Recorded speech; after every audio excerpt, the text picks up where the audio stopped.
Snowdrop episode 8 के start में हम देखते हैं कि कैसे उन चांगसू को अपने बेटे यंगू की खबर मिलते ही वो उसे देखने हॉस्पिटल पहुंच जाता है। चांगसू यंगू से माफ़ी मांगता है कि मैंने तुम्हें फ्रंट लाइन पे रखना नहीं चाहिए था। तो यंगू उसे कहता है कि पापा, मैंने मम्मी को एक प्रॉमिस किया था कि मैं हमेशा यंगरो का ध्यान रखूंगा और उसे प्रोटेक्ट करूंगा। यहाँ पुरानी स्टोरी दिखाई जाती है जहाँ यंगरो और यंगू अपने माँ के कब्र पे जाते हैं। यंगू अपने माँ को वादा करता है कि वो हमेशा यंगरो को सही सलामत रखेगा। यंगो फिर अपने पापा से कहता है कि आप ये प्रॉमिस करो कि यंगरो को आप हमेशा सेफ रखोगे, और यंगू की वहाँ मौत हो जाती है। यहाँ हॉस्टल में वार्डन अपना ट्रांसमीटर लेके बाथरूम में जाती है और किसी से कांटेक्ट करने की कोशिश करती है। हॉस्टल के दूसरे कमरे में यंगरो खाना खाते वक्त उसे न्यूज़ दिखाई देती है कि उसके भाई यंगू की मौत हो चुकी है। न्यूज़ पे सूहो की असली आइडेंटिटी कि वो एक नॉर्थ कोरिया का जासूस है ये भी बताया जाता है। सूहो टीवी बंद कर देता है। यंगरो रोने लगती है और सूहो को पूछती है कि न्यूज़ में जो दिखाया गया है कि मेरा भाई मर चुका है, क्या ये सच है? यंगरो ये बात मानने को तैयार नहीं होती है कि उसका भाई मर चुका है और वो दौड़ने लगती है जैसे वो अपने भाई के पास जाना चाहती है। शोर सुन के वार्डन अलर्ट हो जाती है और अपने ट्रांसमीटर को बाथरूम के डस्टबिन में डाल देती है। यंगरो स्टेयर्स की तरफ दौड़ रही होती है और सूहो उसको पकड़ लेता है क्योंकि उसने स्टेयर्स पे कुछ ट्रैप्स लगाए होते हैं और वो यंगरो को बोलता है कि तुम मरना चाहती हो क्या? तो यंगरो उसको थप्पड़ मारती है और बोलती है कि तुम ही लीडर हो ना उन लोगों के जिसने मेरे भाई को मार डाला। हमें यहाँ पकड़ के तुमने रखा है, तुम्हारे लिए ये काफ़ी नहीं है कि तुमने मेरे भाई को भी मार डाला। वो ज़ोर ज़ोर से रोने लगती है और सूहो को मारती है, लेकिन अचानक वो स्ट्रेस के वजह से बेहोश हो जाती है और सूहो उसे पकड़ लेता है। वार्डन ये सब छुप के देख रही होती है, लेकिन जू कॉमरेड उसे वहाँ से लेके जाता है। इसी वक्त ली डिटेक्टिव जिनको बांध के रखा था वो फाइनली अपने हाथ पैर छुड़ाकर कमरे से बाहर आते हैं और जू कॉमरेड से बचने के लिए एक कमरे में छुप जाते हैं। उस कमरे में उन्हें बहुत सारे बातें सुनने की डिवाइसेस दिखाई देती है। उन्हें एक लॉग भी मिलता है जिसमें जो भी बातें यंगरो के कमरे में होती है वो उस लॉग में लिखी हुई होती है। ली डिटेक्टिव को पता चल जाता है कि हॉस्टल के सभी रूम्स में डिवाइसेस लगाए गए हैं जिससे जो भी बात कमरे में हो रही होती है वो सब ट्रैक की जा सकती है। तभी उसे सूहो की आवाज़ सुनाई देती है जो जू कॉमरेड को बता रहा होता है कि विंडोज़ के पास बॉम्ब रख दो, अगर हमें फिर से फंसाया गया तो मैं बॉम्ब फोड़ दूंगा। ली डिटेक्टिव ये सुन के भागने लगते हैं, लेकिन तभी जू वहाँ आ जाता है। डिटेक्टिव टेबल के नीचे छुप जाता है और जू को वो दिखाई नहीं देता है, तो वो सिर्फ अपना सामान लेके वहाँ से चला जाता है। ली डिटेक्टिव को जिस कमरे में पहले बांधा गया था वो वापस उस कमरे में चला जाता है और रस्सियों से खुद को फिर से बांधने की कोशिश करता है, लेकिन तभी वहाँ सूहो आ जाता है और ली डिटेक्टिव की तलाशी स्टार्ट कर देता है। उससे ली के कपड़ों में से एक छोटी सी नाइफ मिल जाती है जो वो तोड़ देता है। सूहो ली को फिर दूसरे कमरे में जाने को कहता है। सूहो फिर वहाँ से निकलकर चंगा के पास जाता है जो यंगरो का इलाज कर रही होती है। चंगा सूहो को बोलती है कि मुझे तुमसे बात करनी है। वो सूहो को बोलती है कि मुझे पता है कि यंगरो ने तुम्हें यहाँ छुपाया है, इसलिए तुम उसकी केयर करते हो, लेकिन तुम्हारे फीलिंग्स के वजह से हमारे मिशन को खराब मत करना। तो सूहो उसे कहता है कि मुझे यंगरो के लिए कोई भी फीलिंग्स नहीं है। सूहो चंग्या से पूछता है कि क्या वो सच में 10 दिनों में नॉर्थ कोरिया जा सकता है, क्योंकि अब उसकी फ़ोटो भी न्यूज़ में दिखाई गई है। तो वो बोलती है कि तुम्हें हमारे नॉर्थ कोरिया के पार्टी पे विश्वास होना चाहिए कि वो तुम्हें यहाँ से ज़िंदा बाहर निकालेगी। जू खिड़कियों के पास बॉम्ब रख देता है और बुनोकिए देखती है और वार्डन को बोलती है कि हमें तो छोड़ देने वाले थे ना, ये सब क्या है? यंगरो 2 घंटे से मुझे दिखी नहीं, मतलब उसे छोड़ दिया ना। मुझे पता है कि अगर ये जगह सूहो ने उड़ा भी दी तो भी वो यंगरो को बचाएगा। वार्डन उसे कहती है कि यंगरो बेहोश हो गई है उसके भाई की मौत के बारे में सुनकर, तो सभी लड़कियां शॉक हो जाती है। यहाँ यंगू के अंतिम संस्कार में उन चांगसू रो रहा होता है क्योंकि उसके वजह से यंगू की मौत हो गई होती है। तो उसकी वाइफ उसको बोलती है कि तुम अब खुद को संभालो, तुमने नॉर्थ कोरिया के साथ डील की है और अब यंगू को हमने खो दिया है, अब हम यंगरो की लाइफ बचाएंगे। यहाँ हॉस्टल में यंगरो अभी भी सोई होती है और उसको सपने में यंगू दिखता है। वो यंगू को सपने में ढूंढ रही होती है और ये देख के वो एकदम से नींद से उठ जाती है। डॉक्टर चंग्या उसको कहती है कि तुम शांत हो जाओ, तुम्हें बुरा सपना दिखा होगा। यंगरो को सांस लेने में तकलीफ होती है तो चंग्या उसके शर्ट के बटन ओपन करने के लिए जाती देखती है तो उसे यंगरो का नेकलेस दिखाई देता है।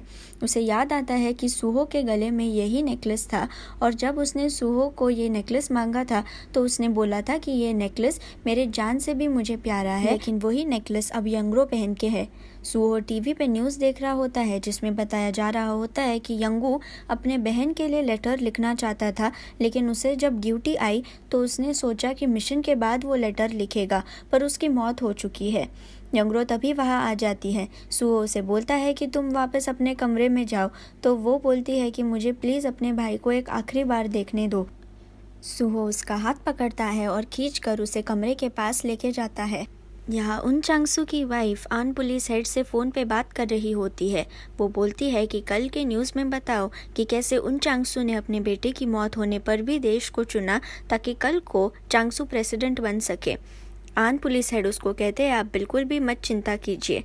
यहाँ हॉस्टल में सूहो रूम 207 यानी यंगरो के रूम में जाता है और जो स्कार्फ यंगू ने यंगरो को दिया होता है वो लेकर यंगरो को दे देता है। ये स्कार्फ को देख के यंगरो रोने लगती है। सुबह का वक्त होता है और यंगरो की फ्रेंड्स उसे खाने के लिए कहती है पर वो मना कर देती है। बुनोक ली डिटेक्टिव और किम अंकल के साथ बैठ के ब्रेकफास्ट कर रही होती है जब बुनोक ली डिटेक्टिव को बताती है कि वार्डन बहुत अजीब है। वो छुट्टियों में भी हॉस्टल में रहती है, लेकिन हर मंथ में एक बार वो सुबह यहाँ से जाती है और रात को बहुत थक के वापस आती है। वो ये भी बताती है कि हॉस्टल की पहली वार्डन की मौत होने से पहले किम अंकल ने एक फ़ोटो देखा था। किम अंकल बताते हैं कि पुराने दिनों में सॉन्ग वार्डन थी जो पिछली वार्डन थी और वो गुस्से में एक बार फ़ोन पे बात कर रही थी कि मैं ये जॉब छोड़ रही हूँ, लेकिन मेरे बाद जो वार्डन आने वाली है वो मुझे बिल्कुल भी पसंद नहीं है। मैंने उस पर सब रिसर्च किया है और अगर उसे ये हॉस्टल देना है तो मैं मरने के बाद ही ये हो। वो गुस्से में नीचे कुछ पेपर्स डाल देती है और किम अंकल उसी में अभी की वार्डन यानी पी वार्डन की फ़ोटो देखते हैं। किम अंकल बताते हैं कि उसी रात सॉन्ग वार्डन ने खुदकुशी कर ली। ये सब बात सुनकर ली डिटेक्टिव को शक होने लगता है कि पी वार्डन कुछ तो छुपा रही है। अगले दिन आन पुलिस हेड अपने स्पीच की तैयारी कर रहे होते हैं और वहाँ हाना पहुँच जाती है। वो आन को बोलती है कि तुम्हें वो हॉस्टल की लड़कियों की ज़रा भी चिंता नहीं है।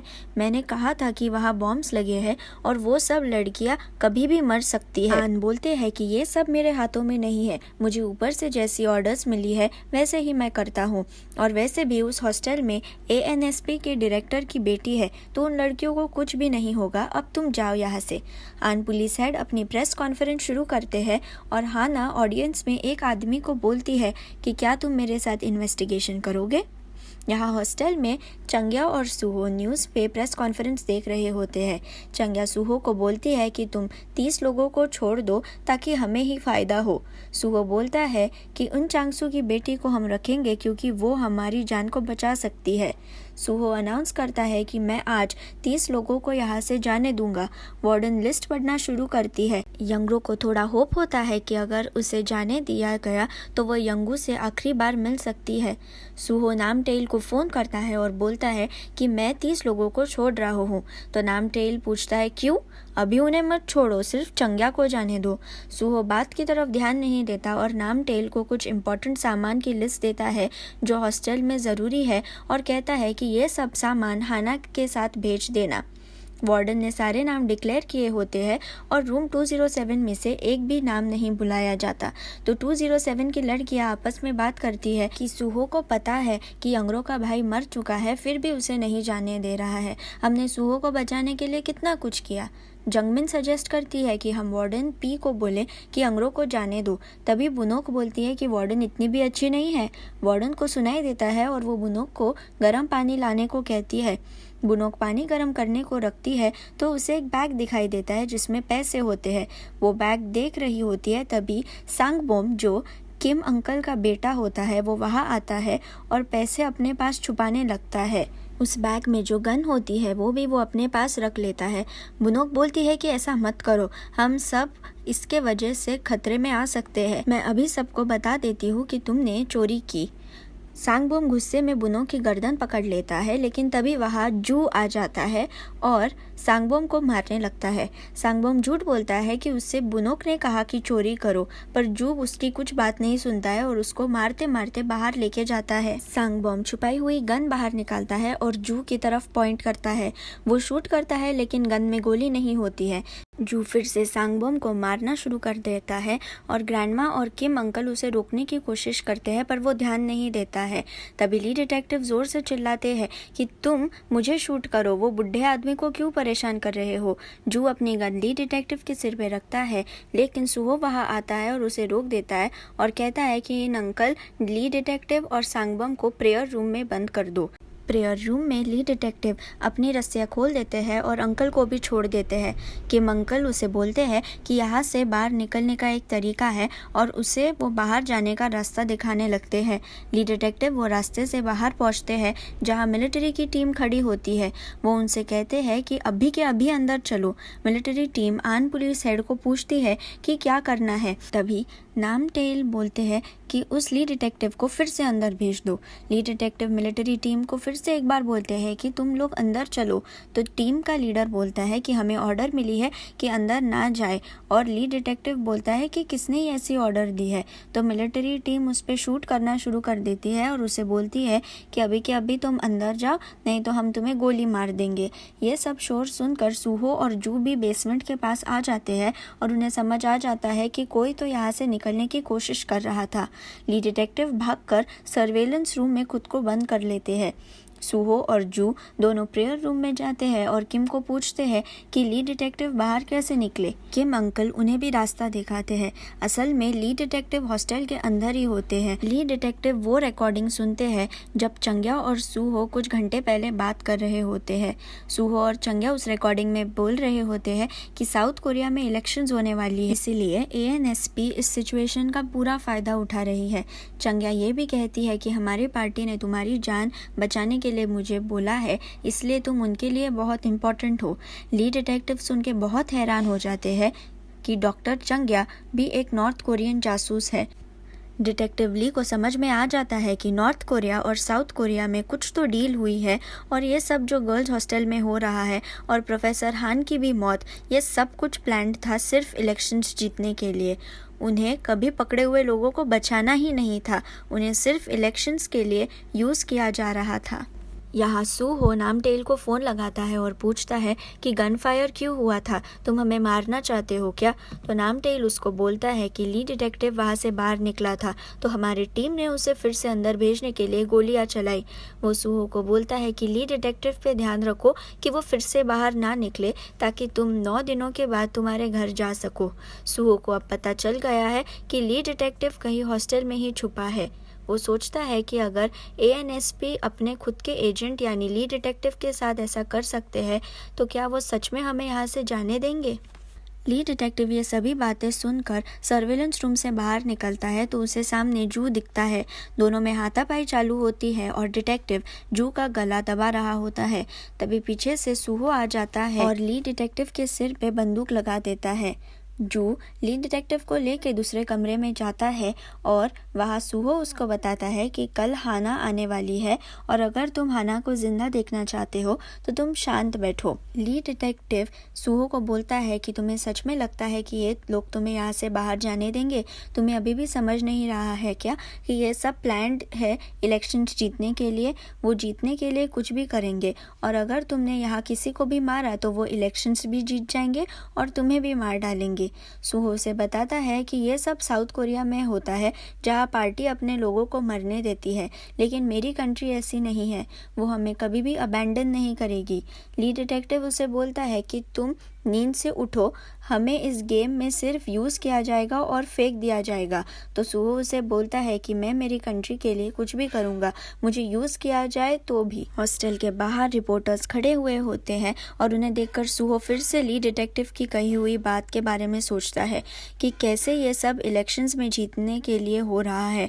सभी लोग खाना खा रहे होते हैं तो यंग रो लीड डिटेक्टिव के पास जाती है और पूछती है कि अभी भी हमें यहाँ से बाहर क्यों नहीं निकाला जा रहा। तो लीड डिटेक्टिव उसे कहते हैं कि मुझे पता है तुम्हारे लिए मुश्किल टाइम है, पर तुम कुछ भी बिना सोचे समझे मत करो क्योंकि वो बॉम्ब कभी भी फोड़ सकता है। तभी वहाँ जू आ जाता है और यंगरो उसे कहती है कि मुझे वॉशरूम जाना है। जू उसे वॉशरूम की तरफ लेके जाता है लेकिन यंगरो अंदर नहीं जाती। सूहो वहाँ पे आ जाता है और जू को कहता है कि तुम जाओ, मैं इस पे ध्यान रखता हूँ।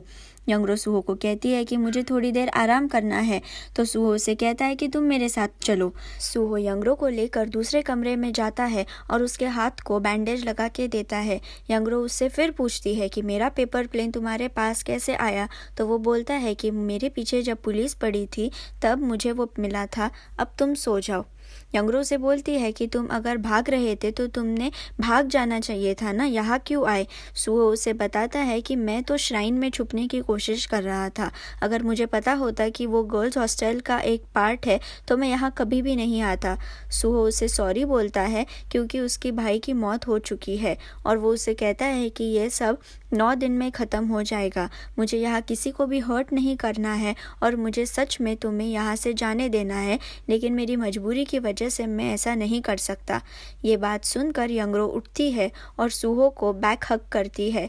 सूहो जाने की कोशिश करता है पर यंगरो उसे कहती है कि मत जाओ।